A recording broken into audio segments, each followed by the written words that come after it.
23 मार्च 2012 को NASA mission control ने space में मौजूद इंटरनेशनल स्पेस स्टेशन के क्रू को रेडियो पे बताया कि बहुत सारे माइक्रो मीटियोराइट्स 6 मिनट बाद आईएसएस से टकराने वाले हैं। इस रेडियो मैसेज ने पूरे आईएसएस में भगदड़ मचा दी। एस्ट्रोनॉट्स के पास इतना कम वक्त था कि वो इस दौरान स्पेस स्टेशन की डायरेक्शन भी नहीं बदल सकते थे। पर सवाल यह है कि स्पेस के जिस हिस्से में आईएसएस मौजूद है वहां बेशुमार माइक्रो मीटियोराइट्स होते हैं, तो इंटरनेशनल स्पेस स्टेशन यानी आईएसएस इन मीटियोराइट से आखिर बचता कैसे है। 380 गाड़ियों जितने वजनी आईएसएस की डायरेक्शन चेंज करने के लिए बिना फ्यूल और बिना अर्थ से मदद लेकर ये काम कैसे सर अंजाम दिया जाता है। एक फुटबॉल फील्ड जितने बड़े आईएसएस को अर्थ से स्पेस में कैसे ले जाया गया और जब आईएसएस अर्थ की दूसरी साइड पे होता है तो उसके साथ कैसे कांटेक्ट किया जाता है। जेम टीवी की वीडियोस में एक बार फिर से खुशामदीद। नाजरीन, 150 बिलियन डॉलर्स या फिर 12,375 अरब रुपयों की लागत से तैयार किया गया आईएसएस स्पेस में इंसानों का एक ऐसा घर है जिसकी एग्जाम्पल इतिहास में कहीं नहीं मिलती। इसको बनाने में अभी तक सैकड़ों हाई टेक पार्ट्स लग चुके हैं। इसमें 16 प्रेशराइज्ड मॉड्यूल्स हैं जिनमें रहने और सोने के लिए अलग अलग मॉड्यूल्स, एक ऑब्जर्वेशन डेक के लिए और 6 साइंस लैब्स के लिए भी अलग अलग मॉड्यूल्स शामिल हैं, जो सारे एयर टाइट टनल के जरिए आपस में जुड़े हुए हैं। इनके साथ साथ आईएसएस में कई स्पॉट्स अभी तक खाली पड़े हुए हैं, कुछ एक्स्ट्रा कैप्सूल्स पार्क करने के लिए तो कुछ में आईएसएस की लाइफ बोट्स हमेशा के लिए पार्क्ड हैं, ताकि इमरजेंसी की सूरत में अगर कोई मसला होता है तो ये लाइफ बोट्स एस्ट्रोनॉट्स को सेफली अर्थ तक पहुंचा सकें। इंटरनेशनल स्पेस स्टेशन अब तक का बनाया जाने वाला सबसे बड़ा स्पेस स्टेशन है। एक फुटबॉल फील्ड जितना बड़ा आईएसएस बेशक जमीन से 400 किलोमीटर दूर है, पर फिर भी इसको जमीन से बाइनोकुलर्स की मदद से देखा जा सकता है। या फिर इसकी साइज का अंदाजा अगर रियल लाइफ ऑब्जेक्ट से लगाना हो तो यूं समझ लें कि बुर्ज खलीफा का बॉटम या उसकी बेस जितनी फैली हुई है, इंटरनेशनल स्पेस स्टेशन इससे भी बड़ा है। आईएसएस का टोटल वजन 4,60,000 केजी है। ये इतना ही वजन है जितना 380 गाड़ियों या फिर 25 पैसेंजर बसेस का होता है। पर सवाल ये है कि इतना वजनी और इतना बड़ा आईएसएस स्पेस में गया कैसे। आईएसएस की शुरुआत सिर्फ 2 मॉड्यूल से हुई थी और ये दोनों स्पेस में ही एक दूसरे से कनेक्ट किए गए थे। एक मॉड्यूल अमेरिका ने बनाया था तो दूसरा रशिया ने। 1992 में सोवियत यूनियन के टूटने के बाद अमेरिका और रशिया ने आपस में कोलैबोरेट किया और दोनों सुपर पावर्स ने मिलकर स्पेस में इंटरनेशनल स्पेस स्टेशन बनाने का इरादा किया। पहले रशिया ने जारिया नाम का मॉड्यूल स्पेस में भेजा और उसके बाद अमेरिका ने अपना यूनिटी उसके पीछे रवाना किया। 27,000 किलोमीटर पर आवर की स्पीड से उड़ते हुए यूनिटी ने जारिया का पीछा किया। 20 नवंबर 1998 को सुबह 6:40 पे ये दोनों मॉड्यूल्स जमीन से 400 किलोमीटर ऊपर एक दूसरे से कनेक्ट हुए और यूं जन्म हुआ इंटरनेशनल स्पेस स्टेशन का। तब से लेकर पिछले 26 सालों में पूरी दुनिया के इंजीनियर्स ने मिलजुल कर अपने अपने मॉड्यूल्स बनाए और उनको रॉकेट्स के जरिए स्पेस में भेजकर आईएसएस से कनेक्ट किया। आज इंटरनेशनल स्पेस स्टेशन से यूएस और रशिया के अलावा यूरोपियन और जापानीज मॉड्यूल्स भी जुड़े हुए हैं। ईयर 2000 से लेकर आज तक आईएसएस में 24 सालों से कोई एक भी दिन ऐसा नहीं गुजरा जिसमें ये खाली हुआ हो। हर वक्त इसमें किसी न किसी कंट्री के एस्ट्रोनॉट्स मौजूद होते हैं। आईएसएस के अंदर एस्ट्रोनॉट्स की जरूरियात पूरी करने के लिए वो तमाम फैसिलिटीज मौजूद हैं जो किसी भी सुपर स्ट्रक्चर में होनी चाहिए, जिनमें ऑक्सीजन सबसे इम्पोर्टेंट है।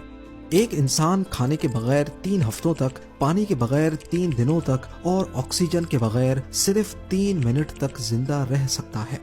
जमीन से 400 किलोमीटर ऊपर जहां ना एटमॉस्फेयर है ना ही सांस लेने के लिए ऑक्सीजन, वहां आईएसएस के लिए सबसे बड़ा चैलेंज एस्ट्रोनॉट्स को फ्रेश ऑक्सीजन प्रोवाइड करके देना है।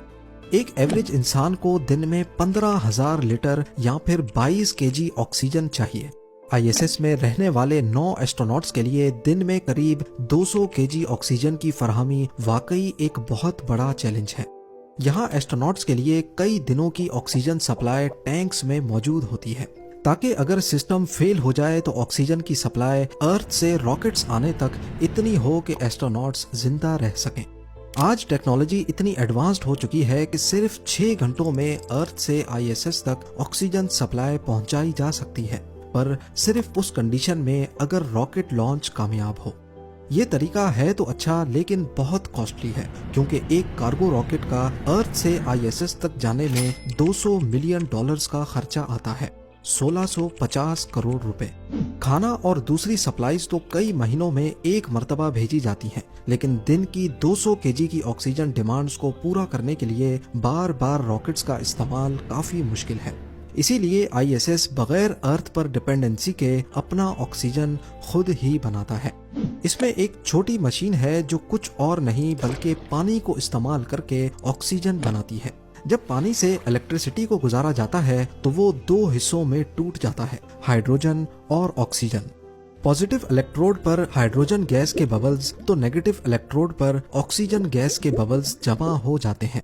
अब अगर यही एक्सपेरिमेंट अर्थ पर किया जाए तो ये बबल्स अपने आप पानी से अलग हो जाते हैं, क्योंकि जाहिर है गैस का वजन पानी से कम होता है।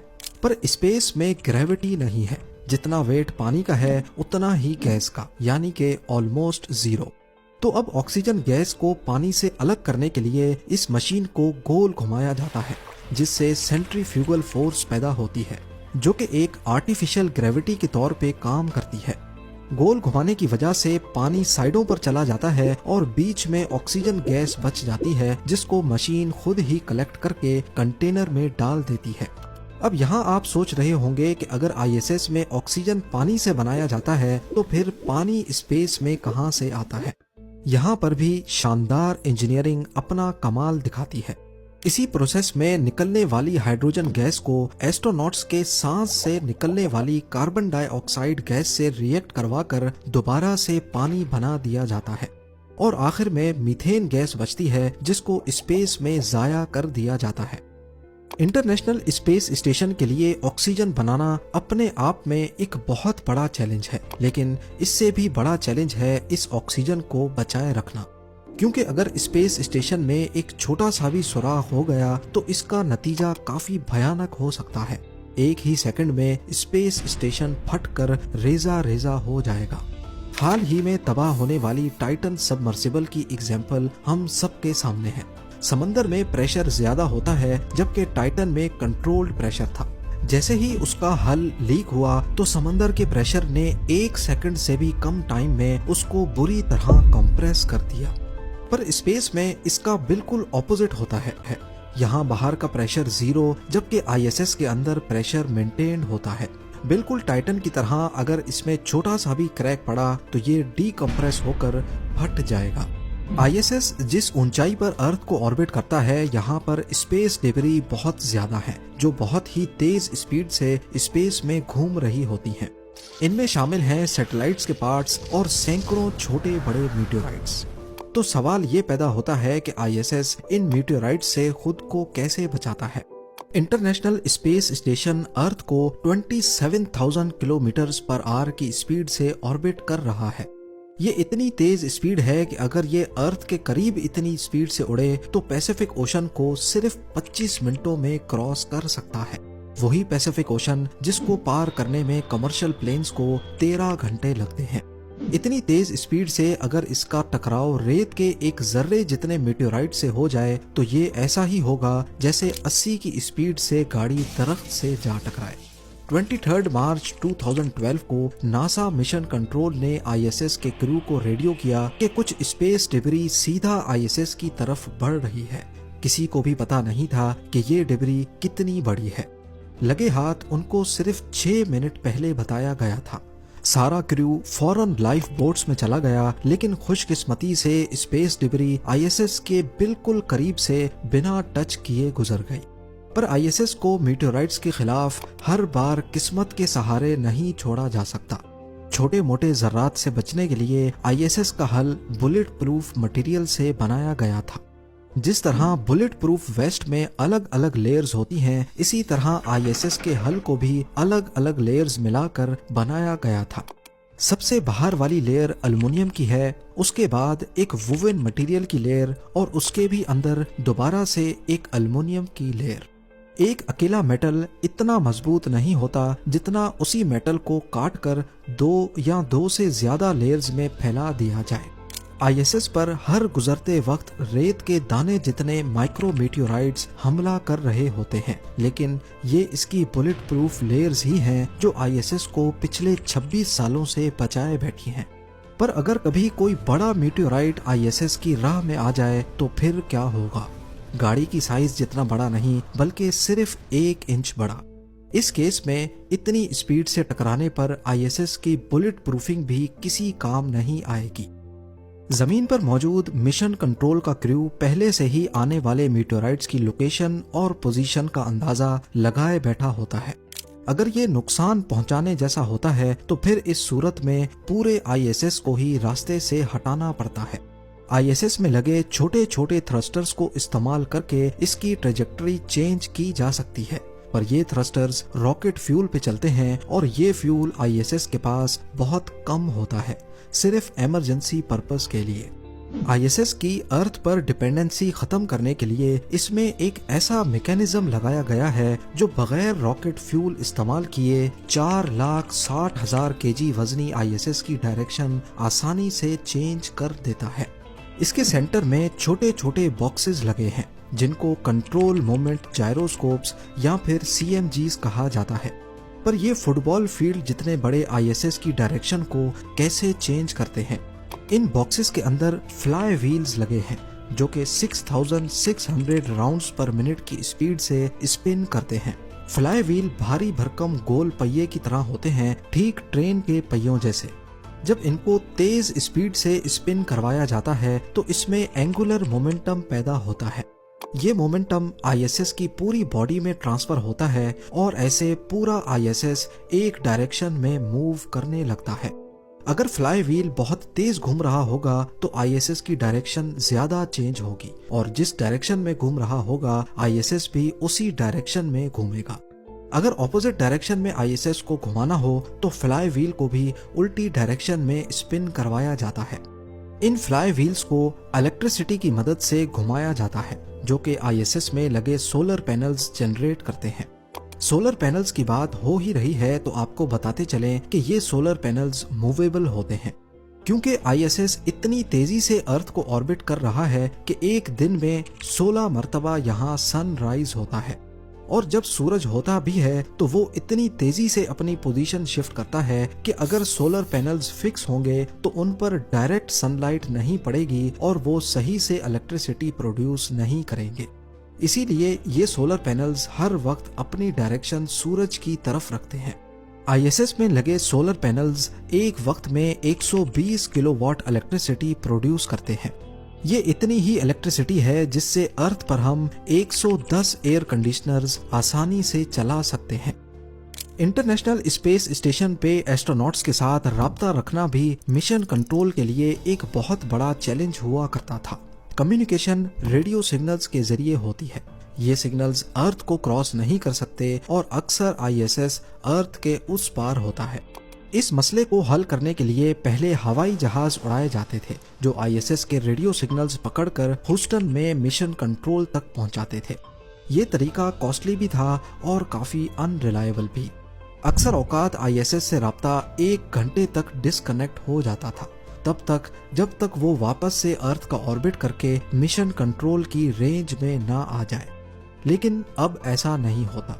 टेक्नोलॉजी में आई तरक्की के साथ हाई अर्थ ऑर्बिटिंग सैटेलाइट्स की मदद से कम्युनिकेशन का मसला अब हमेशा के लिए खत्म हो गया है। आईएसएस को जब भी मिशन कंट्रोल से राब्ता करना हो तो पहले सिग्नल्स सैटेलाइट कैच करती है, फिर वही सिग्नल सैटेलाइट्स के नेटवर्क में भेज दिया जाता है और फिर जो भी सैटेलाइट रेंज में होती है वो सिग्नल को ह्यूस्टन मिशन कंट्रोल तक रिले कर देती है। इस तरह अब सिर्फ चंद सेकंड्स के डिले के साथ आईएसएस में मौजूद एस्ट्रोनॉट्स आसानी से अपनी फैमिली के साथ कनेक्ट हो पाते हैं। दुनिया भर के साइंटिस्ट पिछले 26 सालों से आईएसएस को सेल्फ सफिशिएंट बनाने की कोशिशों में लगे हुए हैं। एक ऐसा स्पेस स्टेशन जिसको अर्थ की जरूरत कम से कम पड़े, इसी मकसद से कई इन्वेंशंस तो की जा चुकी हैं, पर अभी भी बहुत सारी ऐसी रिक्वायरमेंट्स हैं जिनको पूरा करने के लिए अर्थ की मदद लेना जरूरी है। जैसा कि खाने का सामान, पानी को फिल्टर करने के लिए केमिकल्स, स्पेयर पार्ट्स और क्रू की शिफ्टिंग, क्योंकि एक एस्ट्रोनॉट स्पेस में 8 महीनों से ज्यादा नहीं रह सकता। इंटरनेशनल स्पेस स्टेशन पे मुख्तलिफ किस्म के एक्सपेरिमेंट्स करने के लिए कई लैब्स मौजूद हैं, जिनमें ज्यादातर एक्सपेरिमेंट्स ह्यूमन बॉडी पे किए जाते हैं। मकसद सिर्फ एक है कि जब ह्यूमंस मार्स पर या डीप स्पेस में जाएंगे तो उनको किन किन मुश्किलात का सामना करना पड़ सकता है। ISS तो अर्थ से सिर्फ 6 घंटे की दूरी पर है, लेकिन जब ह्यूमंस मार्स पर जाएंगे तो वहाँ ना अर्थ की सपोर्ट होगी, ना ही वापसी का रास्ता इतना आसान होगा। ये वीडियो भी उम्मीद है लोग भरपूर लाइक और शेयर करेंगे। आप लोगों के प्यार भरे कमेंट्स का बेहद शुक्रिया। मिलते हैं अगली शानदार वीडियो में।